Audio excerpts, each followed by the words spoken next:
Hello, folks. How are you? I am here.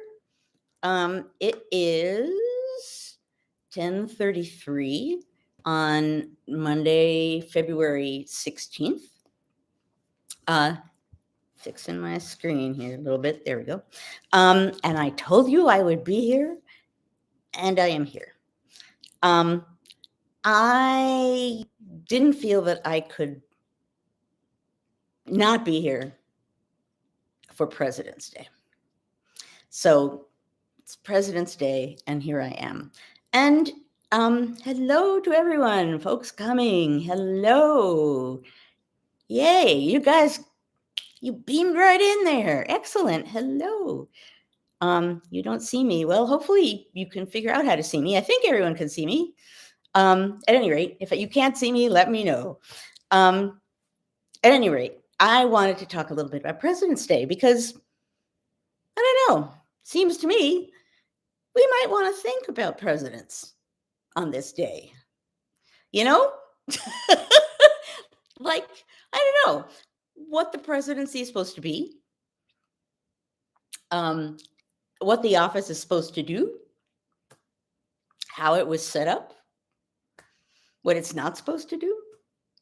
I don't know. This seems like a good day for us to just pause for a moment and think about what real presidents actually do.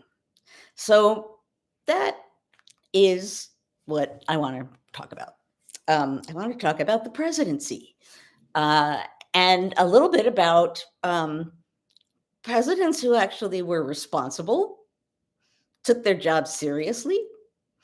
A little reminder on President's Day of what the office is supposed to be about. Now, one thing I will say, El Presidente, says Chris. Yes. Although that's kind of not the direction I'm going, but yes. Now, one thing I will say, and I've said it before, and I said it with the appropriate gasp, which I will say again, never forget that the president is, gasp, a public servant. I know, it's shocking. Shocking. We can't quite fathom that idea or put our mind in that mindset, but indeed, the president is a public servant. He is, and someday, she is supposed to serve us. Now, when the presidency was created, this is going to be very logical, but I'm going to say it anyway. When the presidency was created, when the Constitution was created, they had in their mind the fact that they had broken away from a king that they felt had behaved in a tyrannical manner. Read the Declaration of Independence, and after all of the grievances he has, basically it says a king who has done all of these things is a tyrant and does not deserve to rule or govern a free people. So that was on their mind. Wasn't that long ago when they were writing the Constitution. And Rosie is singing very sweetly about this. Thank you, Bird. So when they made the Constitution, they were really worried about executive power.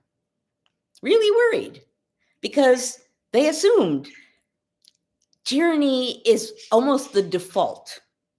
So they felt the need to do something to make it so that at least it would be unlikely that a president could easily become a tyrant.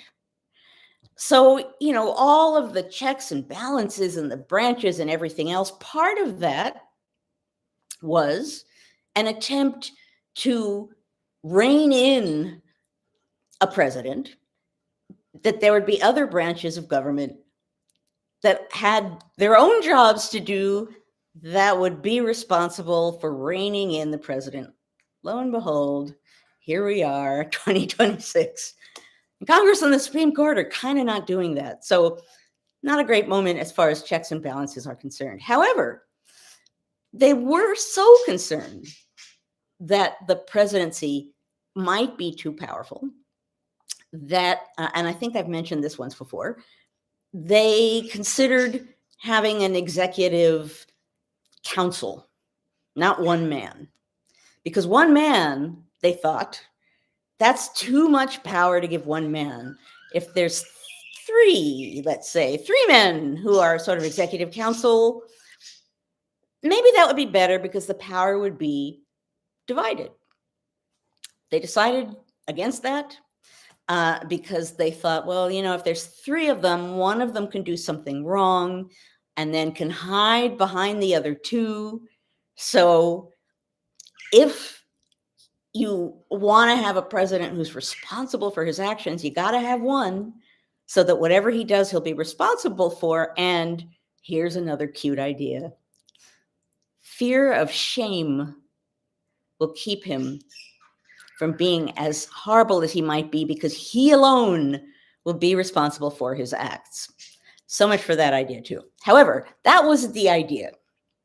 The presidency, they were worried about. Demagogues, they were worried about. They talked about that all the time. They talked about it in their letters. They talked about it in their writings. They talked about it all the time. They looked back to ancient Greece and Rome, and what they saw were republics of various sorts that fell to demagogues. And what is a demagogue?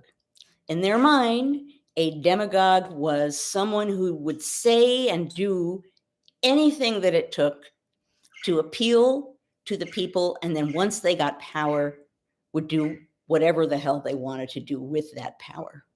A demagogue was about himself. A people pleaser who would do anything to get power and then would grab that power and run with it. And the ancient world had people who'd done that very thing. Our government, in some ways, is modeled on the ancient world. So this is what they assumed was the big threat. If someone wanted to say something really bad about you, they would either say you're a monarchist, meaning you really do want a king, or you're a demagogue. Aaron Burr, for example, called a demagogue from time to time because he wanted power and he would say whatever he needed to say and then to get it, and then we get it and run with it. Or at least that's what Alexander Hamilton thought anyway, regardless. And that didn't end well. We all know that did not end well. At any rate, so they thought a lot about executive power, about the presidency. So then you get the first president, George Washington. And we can talk a lot about the things that George Washington did that were indeed shameful, like a prime one being that he was careful to bring enslaved people, his enslaved people, to and from Philadelphia, the capital, to make sure that they were not in Philadelphia the amount of time that would enable them to declare their freedom. He was keeping his enslaved people enslaved. And some of you might have noticed that the regime, that there was like a kind of outdoor exhibit in Philadelphia about the president's house, and that described the enslaved people that worked there in the president's house in Philadelphia. And the regime had it taken down, basically. Just took it down. Like, oh, it's and I don't have the wording in front of me, but basically anything that suggests that our history is not glorious, that people in the past did bad things, we need to take it down. So they took it down. Apparently, there have been rallies in front of it, and I believe, if not today, maybe Friday, but maybe today. I don't know if on President's Day this happened, but there was a judge, I believe a federal judge, who has declared that the exhibit has to be put back up. And I think cited, referenced 1984 as a sort of dystopian example of whatever the heck the regime was doing. So anyway, maybe it's going to be put back up. I hope so. But so George Washington, who, he's got issues. But there's one thing I want to focus on tonight on this particular President's Day.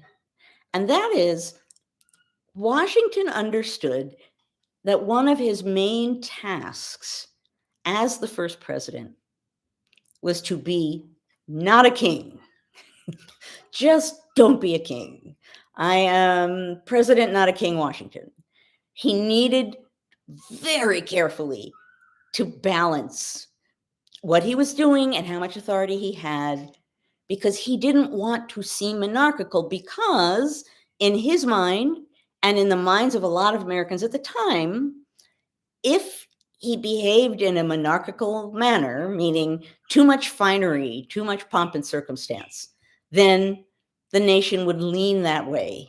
The public would see that as desirable, and he would warp the new republic into being monarchical, and the default, what the Americans had always known was monarchy, they would slip right back. So he felt responsible for trying to model himself as being, on the one hand, elevated enough to get some respect, because what the heck is a president?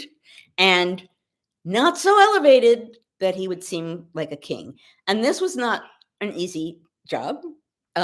This was a really taxing job, and there are all kinds of accounts of him looking in a variety of states of unhappiness as president, just because of the pressure of trying to figure out what the right balance was.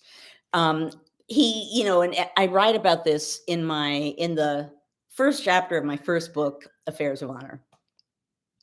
He asked up for a lot of things in what he a couple of times called the medium style, meaning not super aristocratic, but not sort of, you know, bottom rung, but medium style, meaning like still kind of elite, but not too elite, medium.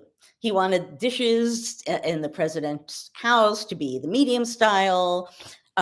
He would take a walk in the street. This is actually one of my favorite Goofy Washington stories. In the afternoon, he would take a walk in the street almost every day, pause at a church, look up at the clock, take out his timepiece and check the time, and then walk back into where he was working. And he did that explicitly to show people that he wasn't a king, because he was walking in the streets like anybody else. And he got fan mail for walking in the street, particularly from Virginia gentlemen who understood a Virginia gentleman who is not on his horse, walking around in the mud and the muck like everybody else, that's making a statement. So throughout his presidency, he's kind of like everything else in this period, he's figuring it out as he goes.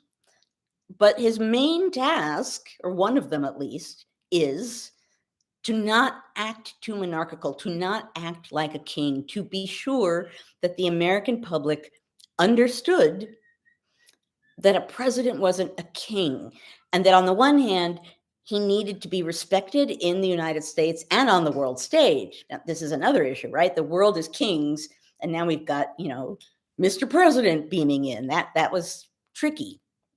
John Adams, who was vice president and presiding over the Senate, when they were debating what to call this national executive, and someone suggested President of the United States for the first time. And I think one of you guys, I'm going to go back to it. You're quoting that song about George Washington. And I'm not going to go there because it has male body parts in it. This is not where I thought I would go tonight. Anyway, John Adams, I'll come back to that shortly. John Adams was horrified at the idea of George Washington, President of the United States. And he said, apparently, President of the United States. President of the United States. There are presidents of cricket clubs. President of the United States. The world will hate him. They'll despise him to all eternity, right? Not enough class, President of the United States. So anyway, that's the idea that Washington, to his credit, was trying really hard to do. I have seen, and at some point I posted about it, and I'm sure you could Google your way into finding it. Mount Vernon has his copy of the Constitution. And I've seen it years ago and posted images of it from time to time.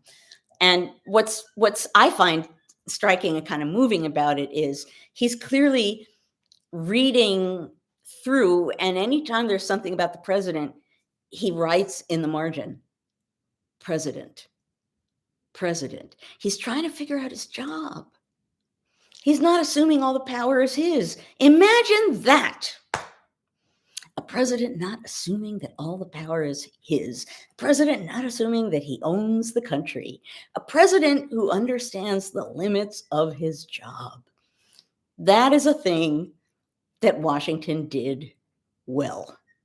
Whatever you want to say about him, on this President's Day, yeah, no kings is right. On this President's Day, he deserves credit for really, really trying to set the right example by limiting himself in all kinds of ways. He had, some of you, I bet a lot of you have seen portraits of him from his presidency. He's always in a black suit, sort of, dead white guy in a black suit sort of pose that he has in all of those portraits. That was the president's suit, the black suit. That was the president's suit. When he was president, behaving as president, he put on the president's suit. And there's an anecdote about him being at home in Philadelphia, the capital city, eating dinner with family, maybe some friends, and someone came knocking at the front door to ask the president a question. And according to this anecdote, Washington went up to his bedroom, changed into the president's suit, came down and addressed the person at the door, and then went back up and got out of the president's suit and went back to dinner. So he was hyper aware of the fact that that job actually really meant something. Now, interestingly, it's the 20th century when presidents really begin to be the big deal that they are now. For a lot of the 19th century, Congress was the big deal. For a lot of the 19th century, Congress, people would follow along the debates in newspapers. They knew them. There was a humor magazine called Vanity Fair, which is not today's Vanity Fair, that would have jokes about the debate, very specific jokes that would only be funny to you if you knew what they actually had said in Congress. Trust me, if you didn't know what they were saying in Congress, not remotely funny. And even if you did know what they're saying in Congress, maybe not howlers, but at any rate, Congress was where the action was. The presidency, obviously, in a variety of different ways, gets stronger and stronger and stronger and stronger as time goes on. Even so, we haven't had a president who is quite this scornful of democracy. Its basics. Washington, none of the founder folk were raw democracy, right? They were nervous about the masses. So it's not as though they were all cheering for democracy. Jefferson talked about it a lot, but he wasn't mingling with the masses necessarily very much. But still, the idea was that the United States was a democratic republic. There was an understanding it was going to be more democratic than what the rest of the world had, because the rest of the world had monarchies. So we haven't before, and Andrew Jackson always stands out as like maybe the first president who really kind of sneered at convention and power limits. But even he, for all of the detestable things he did and all of the ways in which he did many things that justified calling him King Andrew, which is what people did at the time, despite all of that, he still thought that there should actually be real elections. He still, on a certain basic level, believed in at least the structure of our government to some degree. He wasn't trouncing on the structure and meaning and integrity and character and limits and freedoms of our government in the way that the current regime does.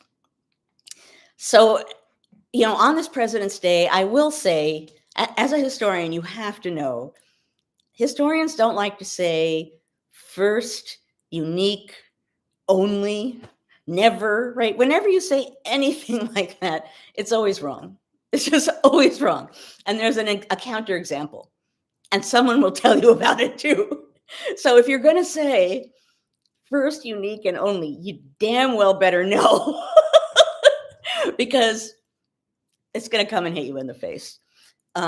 So, a lot of historians talking about the present for quite some time, weren't saying unprecedented, never happened before, because there are so many aspects of now that have happened before.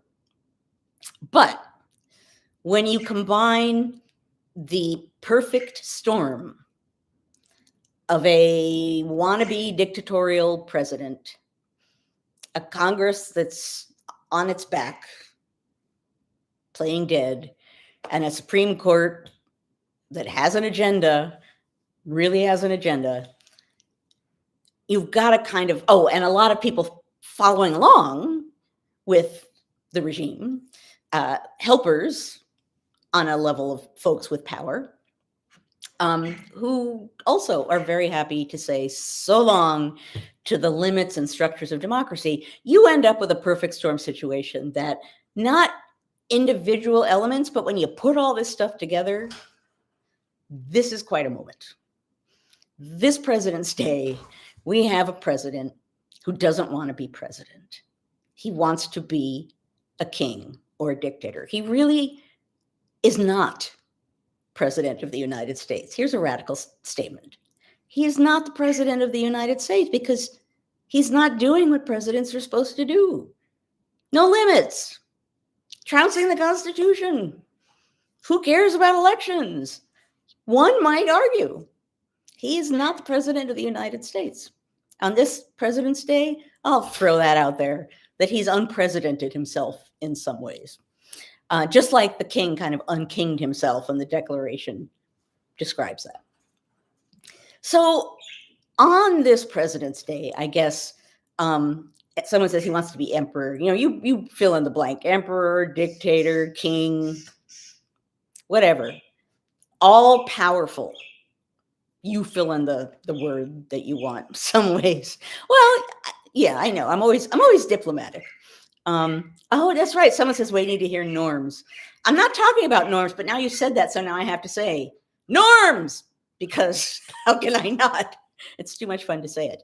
At any rate, yeah. So one might argue on this President's Day, he's not really the president of the United States. He's creating some other job for himself that really is against the democratic tradition of this country.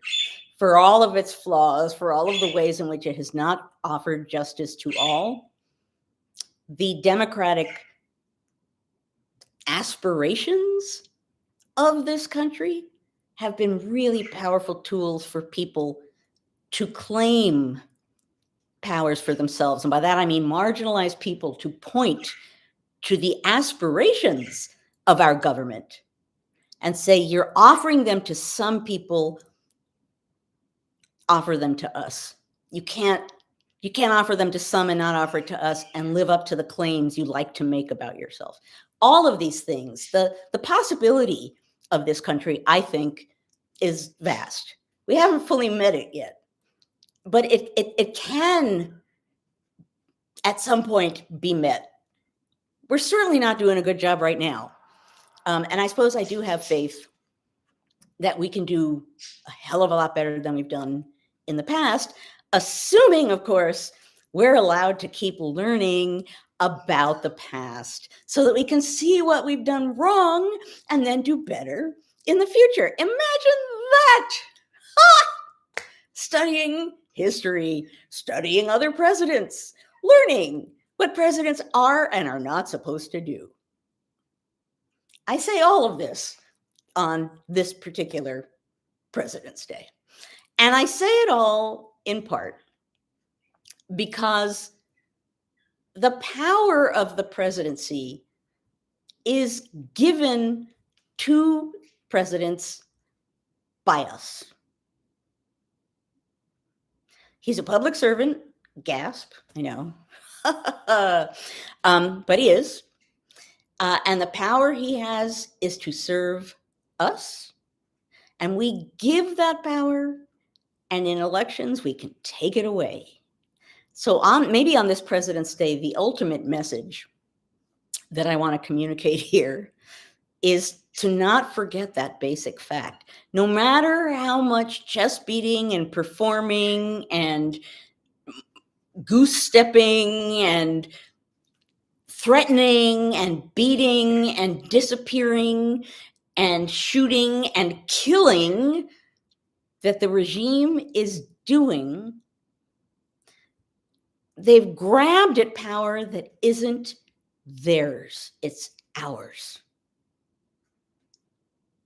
Period. That's a simple fact.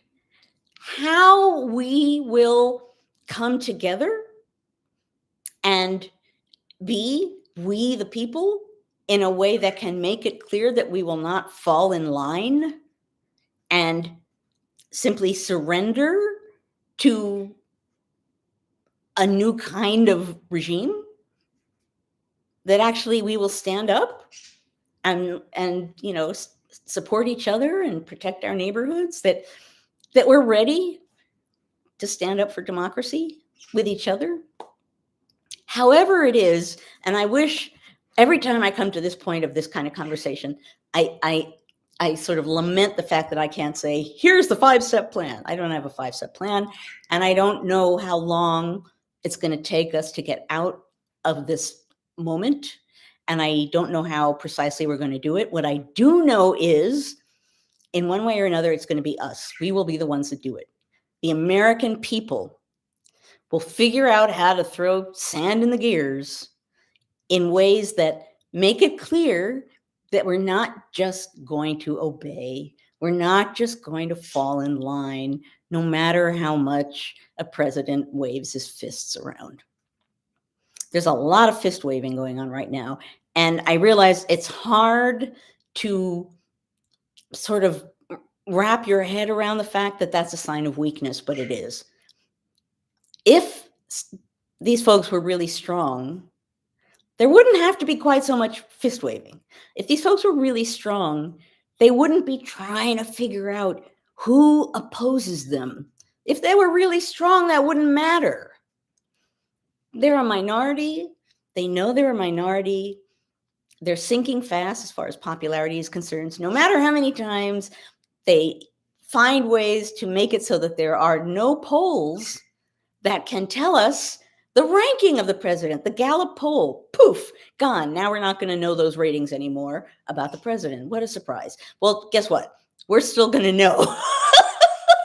We don't need the number to know that this is a vastly unpopular president, if one wants to call him that. At any rate, the power is ours. We will figure out how to stand up and be true to what this country can stand for, how to learn from the past and walk eyes open straight into a better future, how to do whatever we need to do so that down the road, this is going to be harder to do. That's, one of the tragedies of this moment is that, and I say this even as a historian who studied, all kinds of politics, and I didn't major in studying ancient Greece and Rome, but I studied it a lot in grad school because I found it really interesting. I've seen a lot in the realm of, governments, civilizations, countries rising and falling. And that said, this is not the worst that has ever happened in the world. Sadly, I can't say that. But it's supremely ugly. It's supremely wrong. It's a crime against humanity on an ongoing basis. And we all feel that in our gut. We do. Every freaking day. We feel that in our gut. How wrong this is, and how it really is about a small number of people who want lots of money and lots of power. So, oh, someone says they haven't heard about the Gallup poll. Yeah, go Google that. But apparently, the Gallup poll is no longer going to be polling about presidential popularity anymore after 60 years or something. Imagine that. So, yeah. Still, my larger point here is on President's Day, bear in mind that presidents aren't all powerful. They may think they are. They may act like they are. They may assume that they are. They may try to throw that in our face. But the fact of the matter is, in this democratic republic, we have the power. And in moments when we remember that, and when we come together unified, just to stand up side by side and defend what's right against what's wrong, there's real power in that. There's real power in that. So that, I suppose, is my President's Day pitch, is to remember what real presidents can be, realize that this isn't really a president.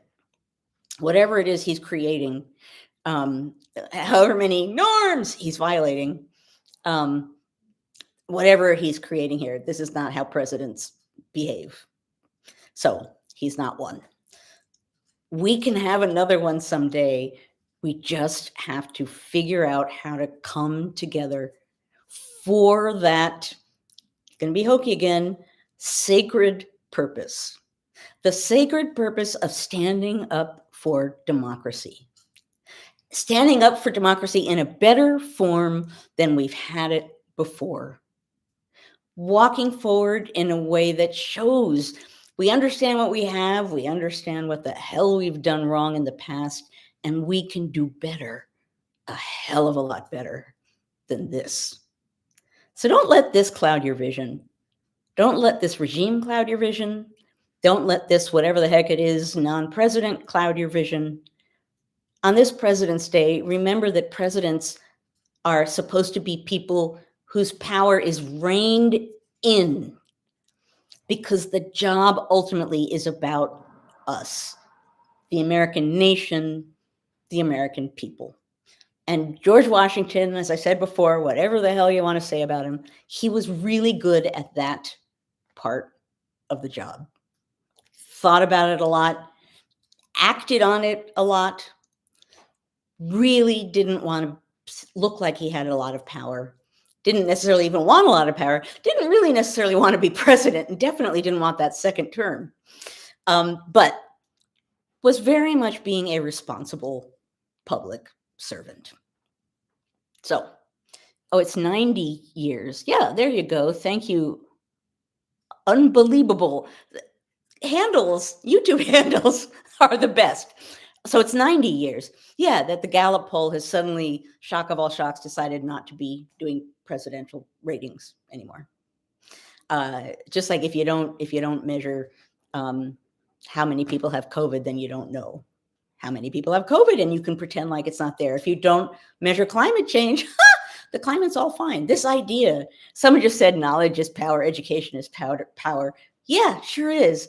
And that's today's message, is knowledge and power of we the people, and the fact that it belongs to us. To never forget that, and to not let a power-hungry leader, the power-hungry regime, cloud the sky to the extent that we forget that that's not what that office is about. It's not. It's not what it's supposed to be. It's not how it was designed. It's not in sync with a well-functioning democratic republic. It's wrong. And we all know that in our guts. Okay. I'm gonna get ready to conclude. 34 minutes. Sometimes I beam into the conversation. I don't know how we got there. Betsy says, I used to have a cat who would hide his head under the ottoman and thought he was hidden. I don't know where that comes from, but it really did make me laugh. Anyway, I, as ever, will say, folks, I love you folks for being here. I love you folks for showing up almost every night. I love you folks for caring about all the things that we talk about. I love you folks for being the community that you are, and being willing to engage with each other and to share with each other how you're feeling at this moment. That's not easy to do, right? I mean, if you're nervous or scared or upset or tired or whatever,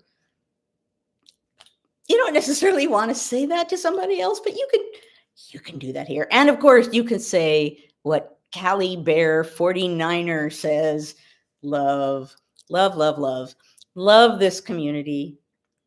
Love all of you folks who are watching. And yes, indeed, you're giving me my cue.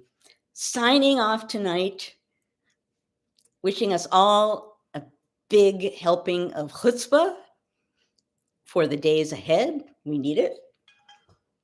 Reminding us all to be there for our neighbors who need us, and telling everyone, be strong and of good courage. We need both of those things. We will have both of those things and take them with us wherever we march into the future. Be strong and of good courage, folks. And I love you guys. Sleep well. And I will be back soon, I promise. Bye, everybody.